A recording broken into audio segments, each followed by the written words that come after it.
વિશ્વ ચકલી દિવસ નિમિત્તે ભીલવાસ શાળામાં અનોખી ઉજવણી અને બીજી બાજુ જીવદયા વાત્સલ્ય ધામ બન્યું.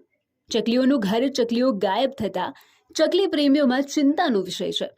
આજે ચકલી દિવસ અને વિશ્વમાં ચકલીઓ લુપ્ત થતી હોવાથી ચકલી પ્રેમીઓમાં ચિંતાનો વિષય બન્યો છે. ત્યારે ધાનેરાના ભીલવાસ શાળામાં સાચા અર્થમાં ચકલી દિવસની ઉજવણી કરવામાં આવી. શાળાના બાળકો અને શિક્ષકો શાળામાં ચકલીઓના માળા બાંધીને ચકલીઓના કલરવને જીવિત રાખવાનો પ્રયાસ કર્યો છે. શાળાના મેદાનના વૃક્ષો ઓસરી રૂમમાં માળા બાંધીને ચકલીઓને આશરો પૂરો પાડ્યો છે.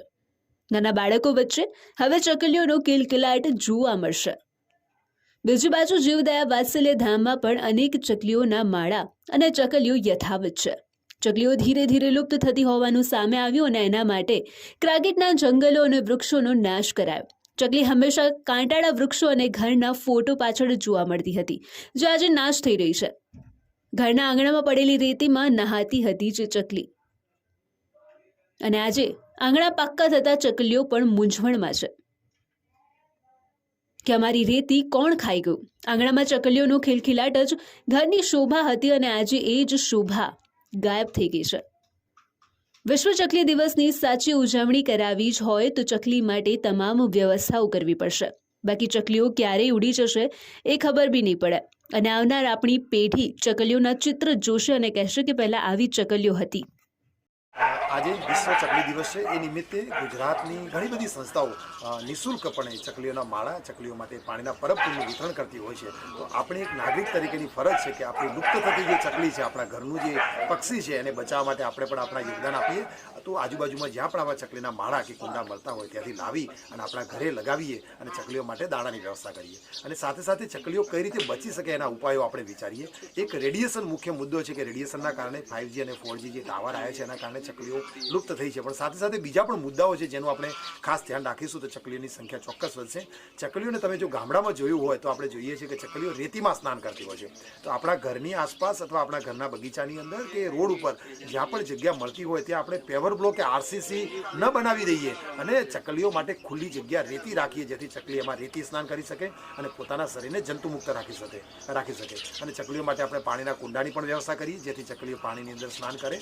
અને ચકલીઓ માટે જે એનું પ્રિય જે આહાર છે, દાણા છે, એની પણ વ્યવસ્થા કરીએ, જેથી ચકલીઓ એની અંદર પોતાનું પોષણ મેળવી શકે. અને ખાસ કરીને જે આપણે વૃક્ષો જે વાવીએ છીએ એ વૃક્ષોની અંદર કાંટાળા વૃક્ષો, બોર છે, બોરડી છે અને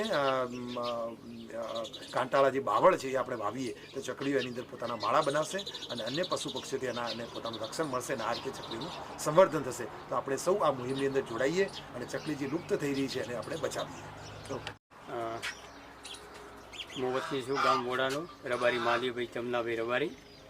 હવે આપણે બધું સૌને એવું વિચારવાનું છે કે ચકલીઓ માટે અહીંયા આપણે જીવદયા વાત્સલ્ય ધામની અંદર કુંડા વિતરણ છે, માળા પણ વિતરણ છે. અને ખૂબ પ્રયત્ન એવો કરજો કે બાવળ છે, બોરડી છે, એને પણ કાપવાનો પ્રયત્ન ઓછો કરજો. એનાથી એને બહુ ચકલીઓને બહુ મજા આવે અને એ પણ એનું ઘર પણ બચાવી શકે છે અને એને બહુ આનંદ પણ રહે છે. એના માટે આપણે બધાને સૌ પ્રાર્થના કરીએ છીએ કે આ પંખી પંછીઓ છે એના માટે પણ આપણે વિચારીએ કે આના માટે શું કરી શકીએ. તો આપણે વાર છે, આમાં છે પણ બોડીઓ છે, બાવળ પણ છે, ઘણા બધા ઝાડો છે, આને પણ કાપવાનો પ્રયત્ન મત કરો. એનાથી બહુ પુષ્કળ સારી રીતે મજા આવે અને એના પણ રહેવાનો બહુ આનંદ રહે છે. એના માટે આપણે પ્રયત્ન કરીએ છીએ કે સૌની આ કુંડા પણ હમણાં અહીંયા વિતરણ કરીએ છીએ જીવદયામાં અને માળા પણ વિતરણ કરીએ છીએ, કે સૌ આવે અને લઈ પણ જઈ શકો છો. ખૂબ ખૂબ આપને સૌની અભિનંદન. આજે વિશ્વમાં પક્ષીઓની જુદી જુદી પ્રજાતિઓનો સતત વિનાશ થઈ રહ્યો છે.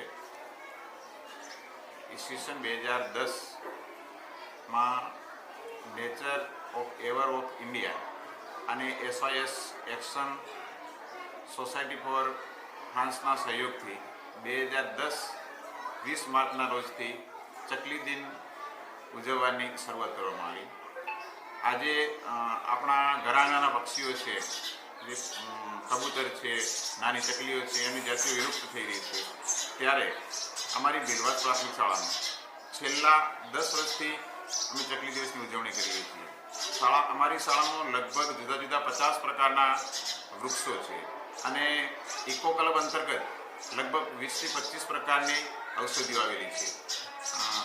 શાળામાં દર વર્ષે વિદ્યાર્થીઓ શાળામાંથી વેસ્ટ પડતા ચોકના ખોખામાંથી તેમજ ઇકો ફ્રેન્ડલી માળા બનાવી અને શેડમાં જુદા જુદા વૃક્ષો પર એ માળાઓનું સ્થાપન કરેલું છે. અને એમાં ચકલીઓ દર વર્ષે નોંધપાત્ર બાબત એ છે કે કેટલીક ચકલીઓ એવી છે કે દર વર્ષે એ માળાની અંદર આવી અને બચ્ચાને જન્મ આપે છે. આપ આ વિડીયો દ્વારા પણ નિહાળી શકો છો કે અમારી શાળામાં વિવિધ જગ્યાએ આજે ચકલીઓ માળા બાંધી અને એની અંદર એના બચ્ચાનો ઉછેર થઈ રહ્યો છે.